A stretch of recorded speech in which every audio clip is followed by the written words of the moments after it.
इस वीडियो में हम लोग यशवला तत्वों के सामान्य लक्षणों में आगे के भाग का अध्ययन करेंगे। तो अगला है विद्युत ऋणात्मकता, इलेक्ट्रोनिगेटिविटी। विद्युत ऋणात्मकता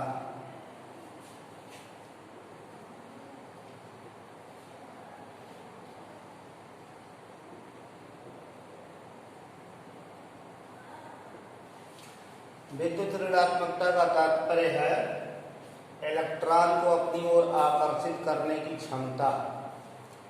the tendency of an atom to attract electron towards itself. किसी अणु में परमाणु द्वारा इलेक्ट्रॉन को अपनी ओर खींचने की क्षमता को विद्युत ऋणात्मकता कहते हैं। किसी आवर्त में बाएं से दाएं चलने पर विद्युत ऋणात्मकताएं बढ़ती हैं और हैलोजने अपने आवर्त में सबसे ऋण विद्युतीय तत्व होती हैं। तो यशवला धातुओं की विद्युत ऋणात्मकताएं बहुत कम होती हैं क्योंकि इनकी इलेक्ट्रॉन त्यागने की क्षमता होती है, ग्रहण करने की क्षमता नहीं होती है। इसलिए ये इलेक्ट्रोपॉजिटिव हैं, इलेक्ट्रोनिगेटिव कैरेक्टर इनमें बहुत कम होता है। तो यशवला धातुएं कम ऋण विद्युतीय होती हैं और वर्ग में नीचे की ओर जाने पर इनकी विद्युत ऋणात्मकता का मान घटता है। वर्ग में विद्युत ऋणात्मकताएं घटती हैं। अगला प्रॉपर्टी है मानक इलेक्ट्रोड विभव। मानक इलेक्ट्रोड विभव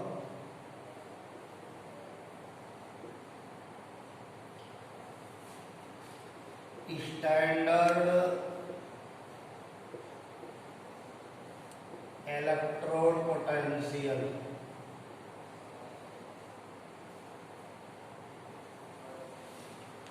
मानक इलेक्ट्रोड विभव धातुओं की सक्रियता के परिमाणात्मक माप हैं। कौन सी धातु कितनी ज्यादा सक्रिय है या तुलनात्मक रूप से अध्ययन करना हो कि किसके तुलना में कौन कितनी ज्यादा क्रियाशील है, उसके लिए मानक इलेक्ट्रोड विभव का उपयोग किया जाता है। मानक इलेक्ट्रोड विभव में मानक अपचयन विभव, स्टैंडर्ड रिडक्शन पोटेंशियल, इसको मानक माना गया है। मानक अपचयन विभव को मानक माना गया है। जिन धातुओं के मानक अपचयन विभव अधिक ऋणात्मक हैं, या यूं कह लीजिए कि मानक हाइड्रोजन इलेक्ट्रोड के साथ जब धातुओं को जोड़ा जाए तो धातु एनोड का कार्य करे, हाइड्रोजन कैथोड का कार्य करे। ऐसे धातुओं के मानक अपचयन विभव ऋणात्मक होते हैं और ऋण चिन्ह इनके लिए जितना मानक अपचयन विभव अधिक ऋणात्मक होगा उतनी इनकी इलेक्ट्रॉन त्यागने की क्षमताएं अधिक होंगी, इलेक्ट्रॉन त्यागने की क्षमताएं प्रबल होंगी। तो यशवला धातुओं के मानक अपचयन विभव अधिक ऋणात्मक होते हैं, अधिक नेगेटिव होते हैं और नेगेटिव होना यह सिद्ध करेगा कि ये प्रबल अपचायक होंगे, स्ट्रॉन्ग रिड्यूसिंग एजेंट होंगे। ये दूसरी धातुओं को उनके विलयनों से आसानी से मुक्त कर सकेंगे। जैसे सोडियम का रिडक्शन पोटेंशियल -2.71 वोल्ट है। तो इसका तात्पर्य है कि जब सोडियम धातु को मानक हाइड्रोजन इलेक्ट्रोड के साथ जोड़ा गया तो सोडियम पर आपसीकरण की क्रिया होती है और पूरे सेल का जो सेल विभव आएगा वो 2.71 वोल्ट आएगा। ऋण चिन्ह व्यक्त करता है कि सोडियम एनोड है और इसके सापेक्ष हाइड्रोजन कैथोड है। जिन धातुओं के मानक अपचयन विभव अधिक ऋणात्मक होते हैं वो प्रबल धन विद्युतीय हैं, उनकी इलेक्ट्रॉन त्यागने की क्षमताएं प्रबल होती हैं। तो इस तरह से Na+ ये जो रेडॉक्स लिखा गया है। ये रिडक्शन पोटेंशियल को व्यक्त करने का तरीका है कि सोडियम आयन इलेक्ट्रॉन ग्रहण करेंगे तो Na बनाएंगे, ये रिडक्शन है और इसको रेडॉक्स ट्यूब कहते हैं। तो क्षार धातुओं और क्षारीय मृदा धातुओं के मानक इलेक्ट्रोड विभव या मानक अपचयन विभव अधिक ऋणात्मक हैं। इनको विद्युत रासायनिक श्रेणी में इलेक्ट्रोकेमिकल सीरीज में ऊपर स्थान दिया गया है और ये अन्य धातुओं को सुगमता से विस्थापित कर देती हैं, अपचयित कर देती हैं। क्षार धातुएं प्रबल अपचायक और क्षारीय मृदा धातुएं उनकी तुलना में दुर्बल अपचायक होती हैं। अगली प्रॉपर्टी है धात्विक लक्षण, मेटेलिक कैरेक्टर।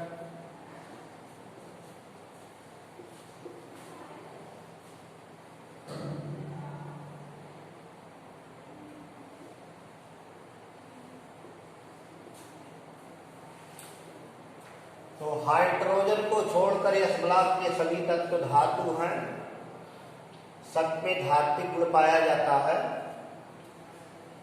ये बाह्य कोश के एक इलेक्ट्रॉन को सुगमता से त्याग देते हैं। इनके परमाणुओं के मध्य धात्विक बंध बनता है। जितनी धातुएं हैं सभी धात्विक ठोस होती हैं। धात्विक ठोसों में धातु परमाणु धात्विक बंध या मेटलिक बॉन्ड के द्वारा जुड़े होते हैं।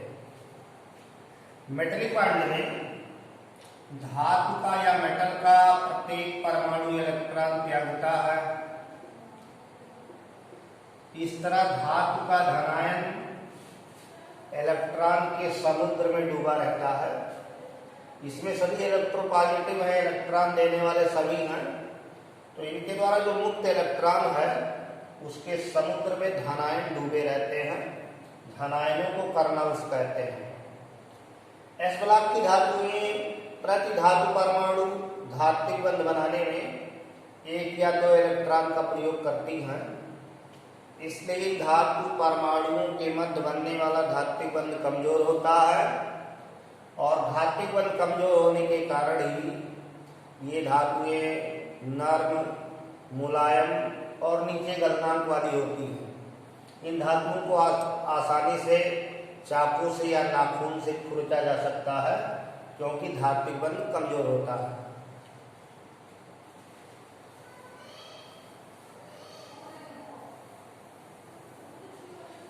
अगली प्रॉपर्टी है अभिक्रियाशीलता, रिएक्टिविटी।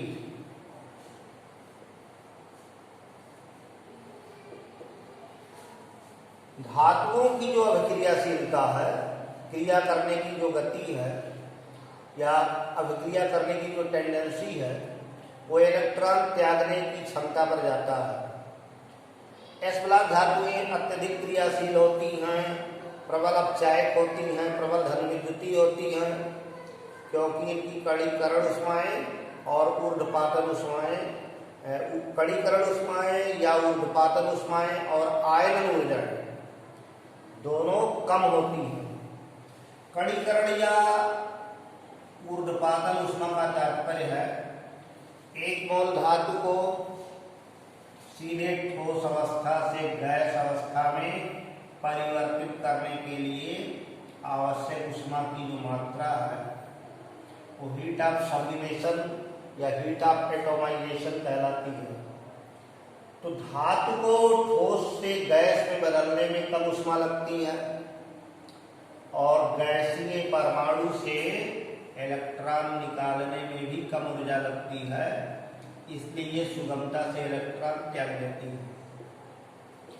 और किसी धातु का इलेक्ट्रॉन त्यागना जितना तीव्र होगा उसकी अभिक्रियाशीलता उतनी तीव्र होगी। तो इन धातुओं की ऊर्ध्वपातन ऊष्माएं और आयनन ऊर्जाएं कम होती हैं जिसके कारण ये धातुएं बड़ी आसानी से इलेक्ट्रॉन त्याग देती हैं। यह ब्लॉक धातुएं प्रबल ऋण विद्युतीय तत्वों के साथ आयनिक यौगिक बनाती हैं। ये अपने इलेक्ट्रॉन को त्याग देते हैं और दूसरा ऋण विद्युतीय आसानी से ग्रहण कर लेता है। इसलिए यह ब्लॉक धातुएं ऋण विद्युतीय तत्वों के साथ आयनिक कंपाउंड, इलेक्ट्रोवायलेंट कंपाउंड का फॉर्मेशन करती हैं। जैसे NaCl है तो इसमें सोडियम परमाणु अपना इलेक्ट्रॉन क्लोरीन परमाणु को देता है। ये अपना इलेक्ट्रॉन को दे दिया तो सोडियम पॉजिटिव आयन हो गया और क्लोरीन निगेटिव हो गई, और दोनों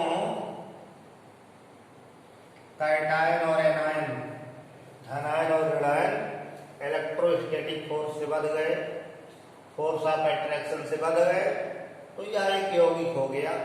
इनके आयनिक ठोस में आयन होते हैं और आयन परस्पर स्थिर वैद्युत बलों के द्वारा बंधे रहते हैं। अगली प्रॉपर्टी है अपचायक क्षमता। अपचायक क्षमता, रिड्यूसिंग पावर।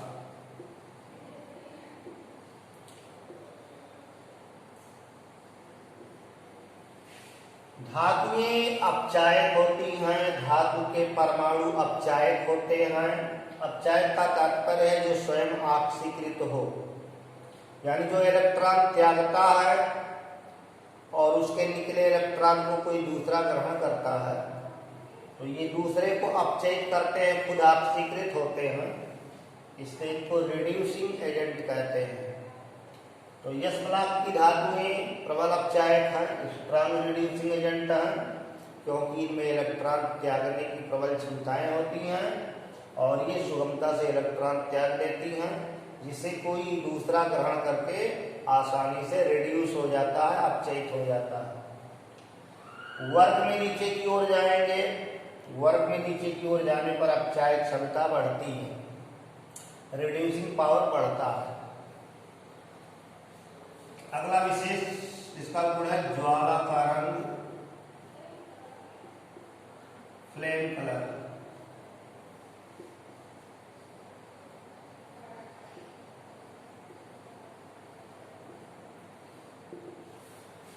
फ्लेम कलर का तात्पर्य है कि यह ब्लॉक धातुओं को जब बर्नर पर जलाया जाए तो ज्वाला को ये विशेष रंग देती हैं। ज्वाला कुछ विशेष रंग से जलने लगता है, जैसे लिथियम को जलाइए तो लाल रंग की ज्वाला निकलेगी, सोडियम को जलाइए तो सुनहरी पीले रंग की ज्वाला निकलेगी। तो इनको जलाने पर ज्वाला को विशेष रंग क्यों मिलता है? क्योंकि ज्वाला की ऊष्मीय ऊर्जा द्वारा इनके इलेक्ट्रॉन उत्तेजित हो जाते हैं, क्योंकि इनकी आयन ऊर्जाएं कम हैं। तो ज्वाला की ऊष्मीय ऊर्जा द्वारा इनके इलेक्ट्रॉन उत्तेजित हो जाते हैं, और जब उत्तेजित इलेक्ट्रॉन पुनः अपनी आद्य अवस्था को लौटते हैं तो प्रकाश के रूप में ऊर्जा का उत्सर्जन होता है, जो ज्वाला को विशेष रंग देती है।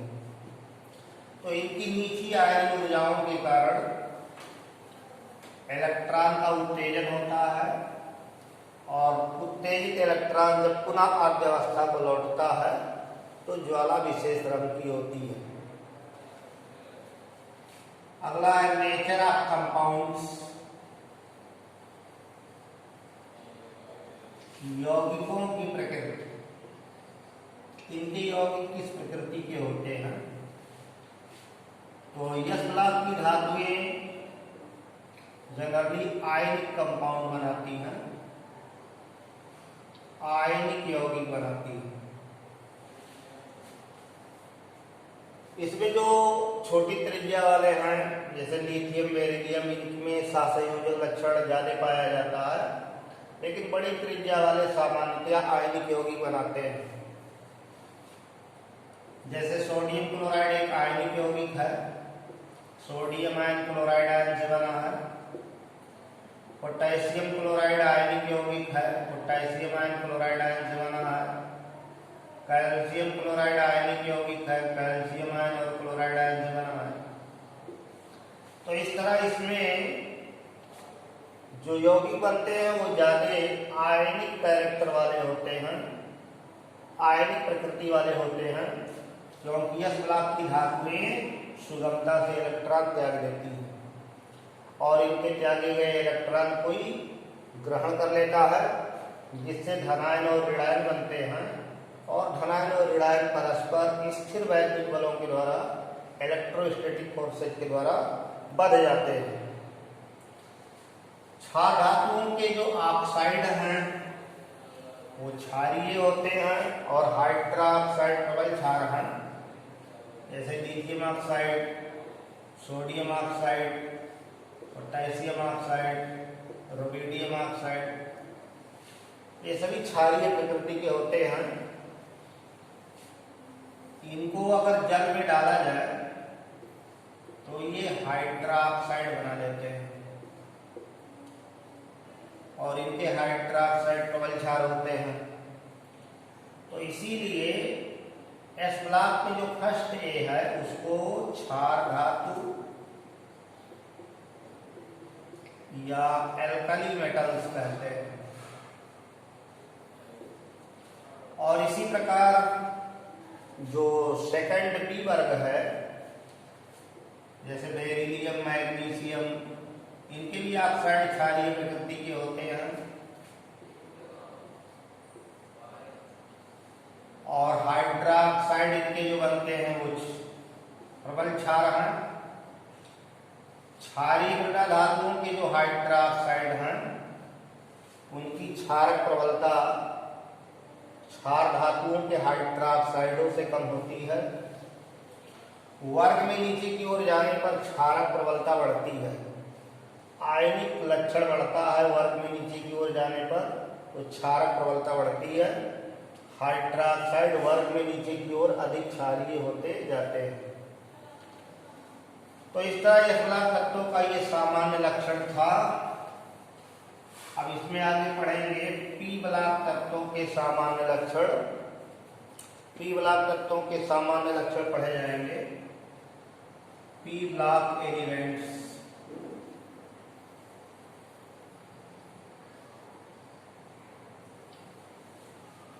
पी उपकोष में अधिकतम 6 इलेक्ट्रॉन भरे जा सकते हैं, इसलिए आवर्त सारणी में 6 वर्गों में इन्हें स्थान दिया गया है। P1 कॉन्फ़िगरेशन से शुरू है, P2, P3, P4, P5, P6, 6 वर्गों में स्थान इन्हें दिया गया है। आवर्त सारणी में दाईं ओर पी ब्लॉक के तत्व रखे गए हैं। इन तत्वों के अंतिम इलेक्ट्रॉन बाह्य कोश के पी उपकोष में प्रवेश करते हैं। इनके बाह्य कोश का विन्यास NH2 NP 1 to 6 होता है। 1 से लेकर 6 इलेक्ट्रॉन तक पाए जाते हैं। P1 कॉन्फ़िगरेशन में बोरान परिवार है। Boron, aluminium, gallium, indium, thallium.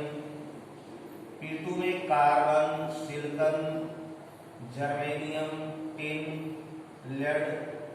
P3 में nitrogen, phosphorus, arsenic, antimony, bismuth. P4 में oxygen, sulphur, selenium, tellurium, polonium. P5 में fluorine, chlorine, bromine, iodine, astatine. और P6 में अक्रिय गैसें आती हैं जिसमें हीलियम है, नियान, आर्गन, क्रिप्टन, जेनान और रेडान। तो इस तरह P1 कॉन्फ़िगरेशन से शुरू होकर के P6 तक चलता है। 6 वर्ग हैं। पी ब्लॉक में 6 वर्ग रखे गए हैं और आवर्त सारणी में दाईं तरफ इनको स्थान दिया गया है। इनके सामान्य लक्षण में इलेक्ट्रॉनिक विन्यास देखा जाएगा। पहला लक्षण है electronic configuration. Electronic configuration. P block का जो पहला वर्ग है बोरान परिवार, boron, aluminium, atomic number 5, 13। Configuration लिखेंगे तो 1s2, 2s2, 2p1, h2p1। ये बाह्य कोश का विन्यास आया। 1s2, 2s2, 2p6, 3s2, 3p1, h2p1। तो बोरान परिवार का कॉन्फ़िगरेशन आउटर सेल का NH2NP1, ये बोरान फैमिली का है NH2NP1। ऐसे कार्बन फैमिली में carbon, silicon, atomic number 6 14, configuration 1s2 2s2 2p2, ये आउटर सेल हो गया। ऐसे 14 का 1s2 2s2 2p6 3s2 3p2। तो कार्बन परिवार के तत्वों के बाह्य कोश का विन्यास NH2NP2 मिलेगा। और जनरल कॉन्फ़िगरेशन हो गया कार्बन परिवार का।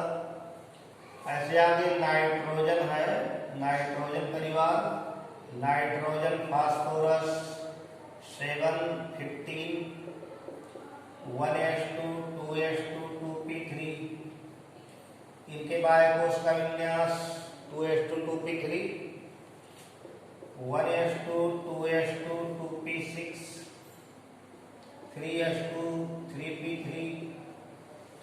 तो नाइट्रोजन परिवार के तत्वों के बाह्य कोश का विन्यास NH2NP3 मिलेगा। P में 3 इलेक्ट्रॉन और S पूरा भरा है। ऑक्सीजन परिवार में चलिएगा तो कॉन्फ़िगरेशन 1s2 2s2 2p4 और सल्फर का 1s2 2s2 2p6 3s2 3p4। तो ऑक्सीजन परिवार का सामान्य विन्यास बाह्य कोश का NH2NP4 मिलेगा। ऐसे हाइड्रोजनों का देखेंगे, हाइड्रोजन फ्लोरीन क्लोरीन 9 17 9 का कॉन्फ़िगरेशन 1s2 2s2 2p5, ये बाह्य कोश हो गया। क्लोरीन का 1s2 2s2 2p6 3s2 3p5, ये बाह्य कोश हो गया। तो हाइड्रोजनों के बाह्य कोश का विन्यास NH2NP5 मिलेगा। ऐसे इनर्ट गैस जो है नियॉन आर्गन, इनका configuration 1s2 2s2 2p6, argon का 1s2 2s2 2p6 3s2 3p6। तो अक्रिय गैसों का बाह्य कोश का विन्यास NH2NP6 मिलेगा। इन सभी कॉन्फ़िगरेशनों से स्पष्ट है कि P ब्लॉक तत्वों के बाह्य कोश के यश में 2 इलेक्ट्रॉन सब में हैं। केवल P का विन्यास 1 से लेकर 6 तक बदलता है। P1 से लेकर के P6 तक का विन्यास पाया जाता है। इसीलिए इन्हें आवर्त सारणी में P ब्लॉक के नाम से 6 वर्गों में स्थान दिया गया है। वर्ग संख्या 3 से लेकर के 0 या वर्ग 13 से लेकर के 18 नंबर तक का वर्ग इनको मिला है।